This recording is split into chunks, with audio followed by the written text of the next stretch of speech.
What's up, everyone? How's it going? Angel from Double MMA here. Before we get started with the video, sorry if it's a little bit sounding different or looked a little bit different. Finals been kicking my butt, so I've been focusing on that and didn't get to record the videos when I wanted to, where I wanted to. But anyways, we're here now. I'd rather get something out than nothing. And I got a schedule to stick to, so we're gonna stay dedicated. I hope it's not that bad. Anyways, today we're going to talk about the top 5 fighters who grew on me. Because as MMA fighters, I guess not as MMA fighters, but MMA enjoyers, we have our favorites. We got our Dubronks, our Poltons, Diego Lopez's. These guys who are just, hey, they can't do no wrong, you feel me? But then we got the absolute epitome people. You see them win, and you're just like, oh my God, bro, why do they keep winning, bro? You literally prey on their downfall. But there's 5 fighters who have actually turned my opinion around on them for one reason or another. And I'm like, all right, gang, let's see what you do next. Enough said. If you guys are new around here, be sure to subscribe. Getting close to 300 subscribers. Every single day we're getting closer. But let's get it. First guy I want to talk about, hear me out, gang. Am I the biggest fan of this dude now? No. Magadev on Kalaev. He's cool, I guess. I don't really have that much things to say bad about him. One thing I didn't like about him was as soon as he beat Johnny Walker, he was trying to basically boss around Polton, talking about we gonna fight in Abu Dhabi, and Polton was like, nah, gang, you good. And Daniel is like making it hard for him to fight. He should have fought him like maybe even like he should have been the opponent for 300. Should have been the opponent for 303. He should have been the opponent for 307, ideally, because I feel like he's been the #1 contender that whole time. But this fight's gonna be next. But the reason he kind of grew on me is because I kind of think he's funny. Like, I think the turning point for me was when he was talking about John Jones and Alex Pereira. Obviously, RIP my boy. Like, I don't like people going after him. But he looked kind of funny because he was going after John Jones and was like, you the biggest dog, bro. I'll literally go up there and heavyweight and beat you myself. Me and Tom Aspinall are the GOATs because our champions are running from us and this and that. And I feel like slowly but surely he's just like, he's built this storyline where like he has to fight Alex. Do I see him winning the fight? I don't know, man. It's going to be the hardest fight of Alex's career. I give Alex the slight edge just because I think he's just better stand-up. And I've seen him get better on the ground. So I'm rooting for my boy Alex. And I see like a chance that he can get it done. But it's going to be hard. But yeah, Magadev Kalaev, he's just kind of a little bit of a funny guy. I'm not exactly a fan of him, but I don't hate him no more. Next guy I want to talk about, Aljamain Sterling. Bro, he had probably the worst last 2-3 years as an MMA fighter you could possibly have. Everyone hated him for the way he won the belt. Then everyone hated him when he won that really, really close split decision against Peter Yan. That everyone was hating on him for taking that random fight against TJ. And the reason I say random is because TJ didn't have a shoulder. And that was kind of a waste of time for everyone. And then he came back, fought Henry Cejudo in another close fight where he won, I believe, by split decision too. I think maybe I was biased, but I thought Henry won that one. Then he comes back, gets slumped by Sean, and where I honestly, looking back on it, he low-key did get dirty, and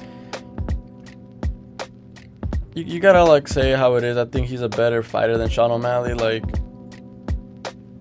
I just think he got caught, but that's the game, you feel me? At the end of the day, the record books will show that Sean O'Malley won. But the reason he started growing on me is because ever since he moved to 145, he's been going after it, actively trying to not be as boring. With Calvin Kattar, it was a little bit boring, I think, because Calvin just had no answer for him. But we saw in that Mosar Evloev fight, absolutely insane fight, back and forth scrambles, going crazy, just a really, really fun fight. He's doing his stuff. Shout out his rum business. I don't know what it's called. You guys can look it up. I think it's Funkmaster Rum. He's just doing his thing, and I think a lot of people have turned around to him. He's a really cool guy, and I wish him nothing but success. Next guy I want to talk about, Mosar himself, bro. How long I've been hating on this dude? Not that long, since last year.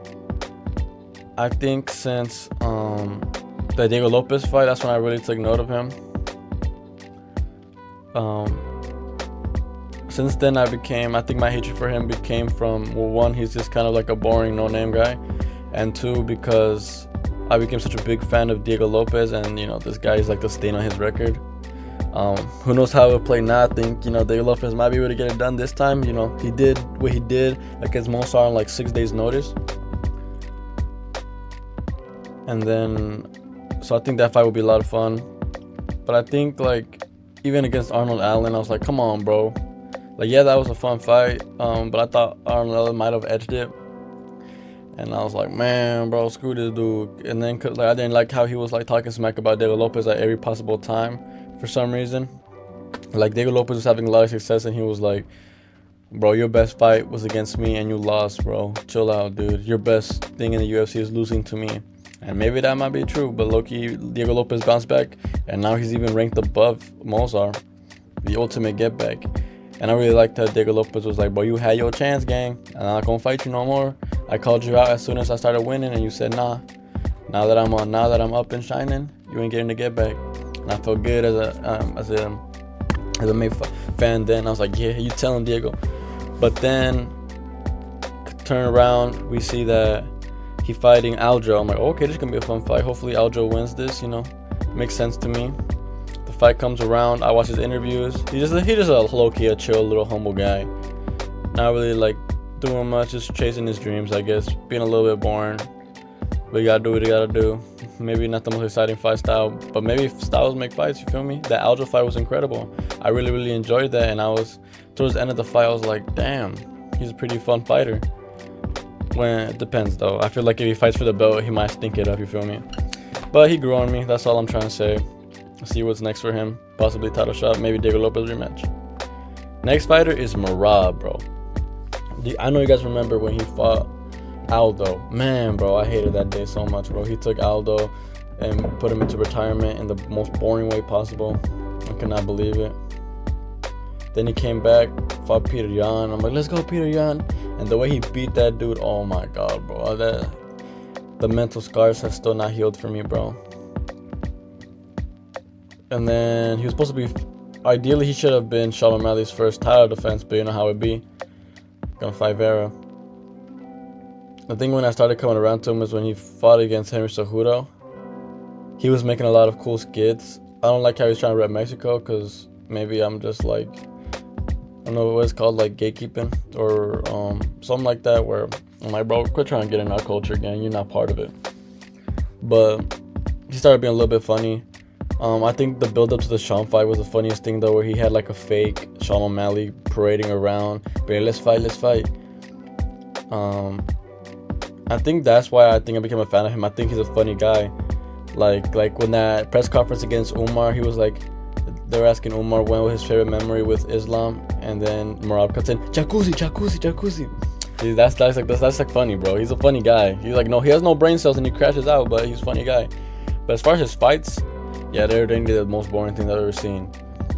And speaking about boring, the last guy who kind of grew on me, Bilal. Believe it or not, man. I think I've been hitting on this guy forever just because I'm like, bro, he's so boring, dude. Like, why does he keep winning? And the way he kept talking trash too, like he was like this godly destroyer. I think I wanted Gilbert Burns to beat him last year. Disappointingly lost. And then like he was in the background for a while, just talking. But then came back, fought Leon, and I was like, no way Leon loses this. And he lost. That was a very sad day because I lost my parlay. And then I thought he was annoying even in this post-fight interview when he was like, I got the hands like Canelo. But the reason I kind of turned around to him was, why did I even turn around to him? I think he's a cool little dude now. I think it was just kind of like, I removed him from what he is in MMA and saw him as what the person he is. Saw what he's doing for his people in Gaza. Or Palestine, I think, I don't know. Something like that. Palestine. And how he was just like helping people and is really close to God and stuff. And he's from Chicago, where I'm kind of from. So I mean, I'm like, maybe I'm like Stockholm syndrome, trying to be like, well, that's the closest thing I have to a champ for me, man. Like my hometown champ. And then low key, sometimes he do be cooking in Twitter, so I think that's kind of funny. And after that Shavkat fight with Ian Gary, I didn't think he can take, like, I think he could beat Shavkat. I think he's a funny guy. Hopefully his fight with Shavkat's fun. And he grew on me a little bit. Surprise, surprise. But that's gonna do it for the 5 fighters who grew on me. If you guys are new around here, be sure to subscribe. Enjoy from No MMA. New video coming out tomorrow. It's gonna be a good one. Until then, catch you in the next one. Peace.